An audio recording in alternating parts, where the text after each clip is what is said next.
ओम नमः सिद्धेभ्यः। ओम नमः सिद्धेभ्यः। ओम नमः सिद्धेभ्यः। यदर्चा भावेन प्रमुदित्मना तद्दुर्यः क्षणादासीत् स्वर्गी गुणगण समृद्ध सुखनिधि लभन्ते सद्भक्ता शिव सुख समाजं किमु तदा। महावीर स्वामी नयन पथगामी भवतु मे। महावीर स्वामी नयन पथगामी भवतु मे।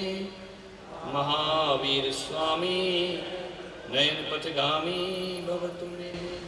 प्रथम तीर्थंकर ऋषभदेव भगवान की, भगवान महावीर स्वामी की, परम पूज्य गुरुदेव आचार्य श्री पुष्पदंत सागर जी महाराज की, अहिंसा परमो धर्म की।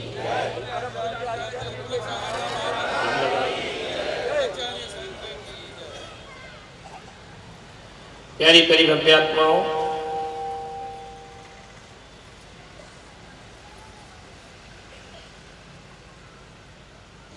प्रत्येक प्राणी संसार में आता है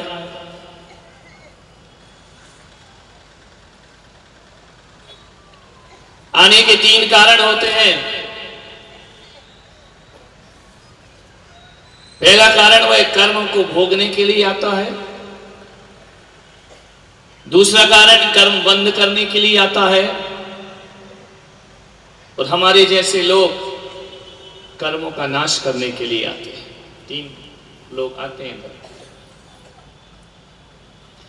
एक कर्म बंद करता है, एक कर्मों का फल भोगता है और एक कर्मों का नाश करके निर्वाण की यात्रा करता है। हम सब इस दुनिया में आए हैं। आचार्य कुंद कुंद भगवान समय सार में कहते हैं दुनिया एक नाटक है। ये जमाना, ये दुनिया एक नाटक है। हम सब कलाकार हैं। ये वाला नहीं, हम सब कलाकार हैं। अपना अपना रोल अदा करेंगे और जिसका जितना रोल है वह अदा करेगा। एक एक का रोल समाप्त होते जाएगा और एक दिन इस रंगमंच पर दी एंड लिखा आ जाएगा। सब अपनी अपनी कलाएं प्रदर्शित कर रहे हैं। अब सोचना है हमें कि हमें विलन का रोल अदा करना है या हीरो का रोल अदा करना है। दो तरह के कलाकार होते हैं, एक खलनायक होते हैं और एक नायक होते हैं। हम तो ना खलनायक हैं ना नायक हैं, हम तो मूल नायक हैं। मूल नायक के लिए ऐसी मरी मरी तालियां, खलनायक के लिए और जोर से हो जाएगा। अभी बल्लू ने कहा मैं 700 किलोमीटर दूर से आया हूं, गाड़ी में आया है। मैं 900 किलोमीटर पैदल आया हूं।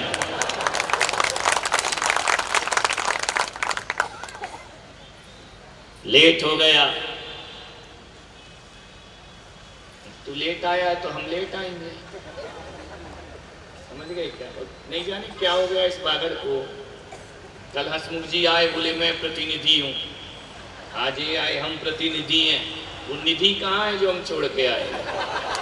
प्रतिनिधि तो सब बन के आ गए। निधियां चाहिए मुझे। प्रतिनिधि चेयर पे है, निधि सब नीचे बैठी हुई है।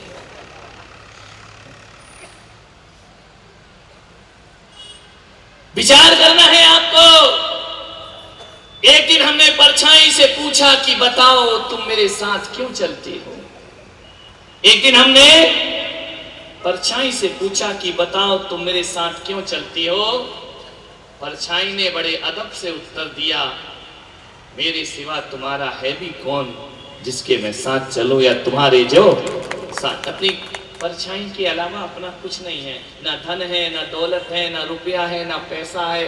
जोड़कर कितने भी रखते जाओ रखते जाओ रखते जाओ।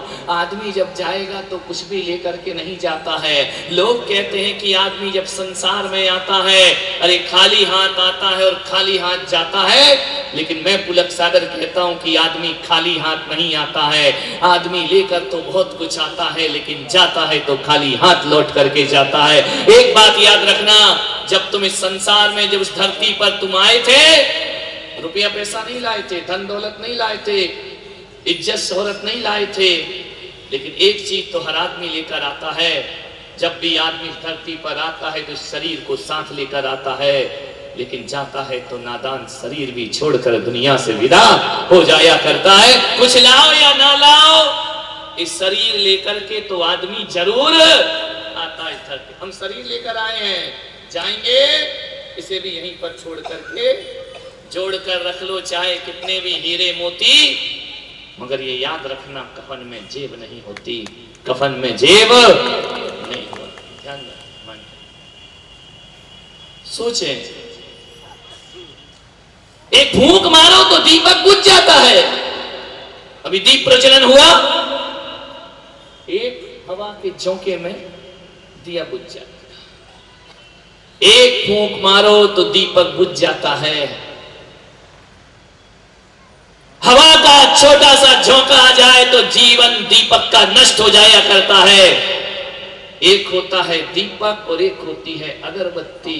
ध्यान रखना, फूंक मारकर दिए को बुझा सकते हो, लेकिन फूंक मारकर अगरबत्ती को नहीं बुझा सकते हो। और कहते हैं कि अगरबत्ती को जितनी फूंक मारो, जितनी फूंक मारोगे, अगरबत्ती और जलती जाती है, महकती जाया करती है। मैं आपसे निवेदन कर रहा हूं, धन दौलत जो कमाया है वह दिए की तरह होता है, और चरित्र जो कमाया है वह अगरबत्ती की तरह हुआ करता है। दिया बुझ सकता है, अगरबत्ती कभी बुझा, आंधी तूफान भी आ जाए, अगरबत्ती नहीं बुझा करती है। और एक बात याद रखना, दिया बुझ जाए तो अपने पीछे अंधेरा छोड़ करके जाता है, और अगरबत्ती बुझ जाए तो अपने पीछे महक छोड़ करके जाती है, सुगंध छोड़ करके जाती है, और सदियों सारी दुनिया उस सुगंध से महकते रहती। चारित्र अगरबत्ती की तरह होता है, और धन दौलत दिए की तरह हुआ करता। क्या संभाल रहे हैं हम? महक संभाल रहे हैं या चहक संभाल रहे हैं? एक होती है चर्चा और एक होता है चरित्र। चर्चा चहकती है, चरित्र महकता है। क्या महक स्थायी हुआ करती है। आपके जीवन में कोई महत्वपूर्ण चीज यदि है तो रुपया पैसा महत्वपूर्ण नहीं मेरे भाई। रुपया पैसा तो वेश्या के पास भी हुआ करता है, वो भी दौलत कमा लिया करती है। धन दौलत तो लोग गलत रास्तों से भी कमा लिया करते हैं। असली कमाई यदि जीवन की कुछ होती है तो चारित्र जीवन की असली कमाई हुआ करती है। आदमी का चरित्र, आदमी का आचरण, ये जीवन की असली कमाई होती है। मान्यवर, चरित्र की दौलत कमाओ। दुर्भाग्य हमारे देश का, हमने धन कमाने की चाहत पैदा की, आने वाली पीढ़ी भी धन कमाने के लिए सोचने लगी। दुर्भाग्य हमारे देश का कि हमने चरित्रवानों का उतना सम्मान नहीं किया जितना धन वालों का सम्मान किया है। काश चरित्रवानों का सम्मान होता तो सारी पीढ़ी में चरित्रवान बनने की होड़ लग गई होती। लेकिन जब धनवान का सम्मान होता है तो हर व्यक्ति सोचता है कि मैं भी धनवान बन जाऊं, मेरा भी सम्मान होगा, मैं भी बहुत पैसा कमाऊं, फिर चाहे वो रास्ते गलत हो या सही हो, इससे युवा को फिर कोई मतलब नहीं। पैसा ही सब कुछ। बाप बड़ा ना भैया, सबसे बड़ा धन गया फिर वापिस आ जाएगा, मकान गया लौट कर वापिस आ जाएगा, इज्जत गई तो दोबारा लौट करके वापिस नहीं आती है। पूरी जिंदगी खपा लो। एक बात याद रखना बांसवाड़ा वालों, आंख से गिरा आंसू और नजरों से गिरा व्यक्ति लाख कोशिश करे जिंदगी में फिर उठता नहीं है। एक बार यदि कोई नजरों से गिर जाए, एक बार यदि आंख से आंसू गिर जाए, फिर लाख प्रयास करना, गिरा हुआ आंसू दोबारा फिर आंखों में वापिस नहीं जाता। और एक बात याद रखना, आंखों से गिरा आंसू तो फिर भी आई ड्रॉप से वापिस डाल सकते हो, लेकिन नजरों से गिरा व्यक्ति के लिए कोई यंत्र नहीं हुआ करता है। एक बार व्यक्ति यदि नजरों से गिर जाए, श्री राम ने इतना ही कहा था, रामायण को पढ़िए, राम से कहा कि भगवान राम आप दुनिया में किसी से डरते हैं या नहीं डरते हैं? आपने रावण का वध कर दिया, आपने आसुरी शक्तियों का वध कर दिया, नराधम को पार लगा दिया। बताइए प्रभु, क्या आप दुनिया में किसी से डरते हैं? तो श्री राम ने एक ही चीज कहा था, ये राम किसी शक्ति से नहीं डरता है, ये राम किसी ताकत से नहीं डरा करता है, ये राम किसी दौलत से नहीं डरा करते हैं। यदि राम दुनिया में किसी से डरते हैं तो राम केवल बदनामी से डरते हैं, और राम किसी से डरते हैं तो राम लोकोपवाद से डरा करते हैं। और किसी चीज से राम, महापुरुष किससे डरते हैं? बदनामी से, दौलत से कोई नहीं डरा करता है। ध्यान रखना, एक बार बदनामी हो गई, एक बार कलंक का टीका लग गया, दोबारा वो टीका मिटाने में पूरी जिंदगी कम पड़ जाया करती है। मान्यवर, किसी व्यक्ति के प्रति एक बार यदि जो धारणा बन गई, फिर वह व्यक्ति जिंदगी भर भी मेहनत कर ले, उस धारणा को बदलना बहुत मुश्किल का काम हो जाए। इसलिए आपसे निवेदन है, नजरों में रहो, नजरों में उठ के रहो, गिर के मत रहो। क्या कमाया तुमने? क्या अर्जित किया? 10 साल बाद में आया हूं। अभी कहा ना कि मैं ज्ञान गंगा बहाने नहीं सुधारने आया हूं। तुम्हें सुधारूं, बहुत मुश्किल का काम भाई, तुम्हें कोई नहीं सुधार सकता है। तुलसीदास की क्या हिम्मत की तुम्हें सुधार दे। ध्यान रखना, बहुत मुश्किल है, बहुत कठिन होता है जीवन को रूपांतरित करना। सुनना बहुत आसान है, ताली बजाना बहुत आसान है, जीवन को बदलना, यहाँ तो कुछ नहीं बदला महावीर भाई, धर्मशाला भी नहीं बदली, जैसी है वैसे ही है, यहाँ कुछ बदला नहीं है। महावीर जी जैसे थे वैसे ही है।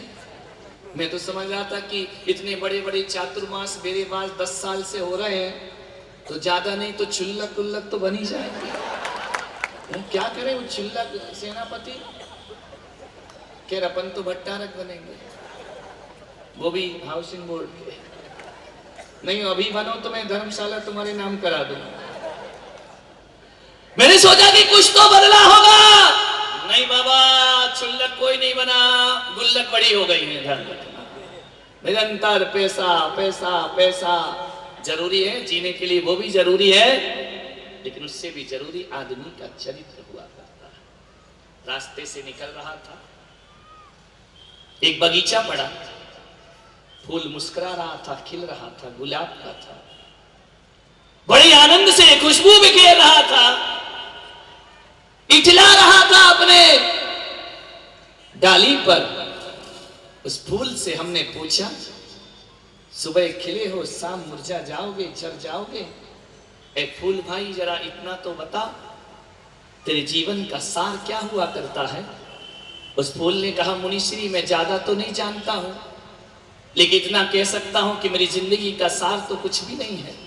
सुबह खिलता हूं, शाम बिखर जाता हूं, लेकिन फिर भी आपने पूछा है, चिंतन का प्रश्न है, तो चिंतन का उत्तर देता हूं कि मेरी जिंदगी का सार ना ये रंग हुआ करता है, मेरी जिंदगी का सार ना ये रूप हुआ करता है, और मेरी जिंदगी का सार ना ये बगीचा होता है। मेरी जिंदगी का सार यदि कोई होता है तो मेरी जिंदगी का सार इत्र हुआ करता है। मैं बिखर जाता हूं लेकिन खुशबू बिखेरते रहता हूं, जाने के बाद भी सारी दुनिया को अपनी सुगंध से महकाते रहता हूं। मेरी जिंदगी का सार इत्र है। उसने कहा कि महाराज जरा एक बात बताओगे? मैंने कहा पूछो। बोले उत्तर दोगे? मैंने कहा जरूर दूंगा।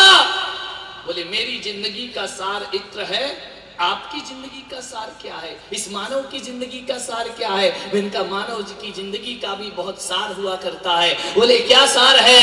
मैंने कहा है फूल, यदि तेरी जिंदगी का सार इत्र है तो आदमी की जिंदगी का सार उसका चरित्र हुआ करता है। चरित्र भी तेरी खुशबू की तरह आज भगवान महावीर का चरित्र 2600 वर्ष के बाद भी महक रहा है।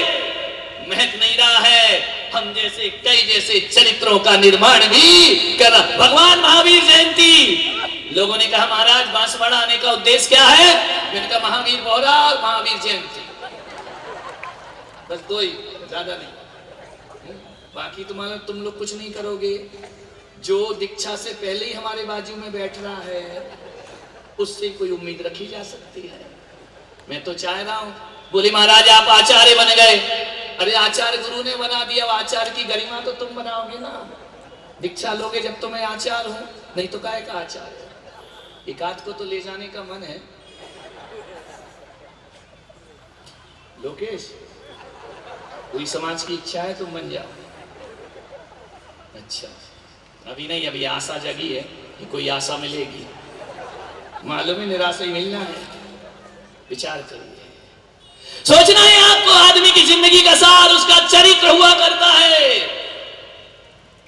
चरित्र जीवन की बहुत बड़ी संपदा है। आने वाली पीढ़ी को कुछ सौंपो या ना सौंपो, चरित्र सौंपो। महावीर जयंती आ रही है, मैं आगाज कर रहा हूं पूरे बांसवाड़ा का, पूरे बागड़ का।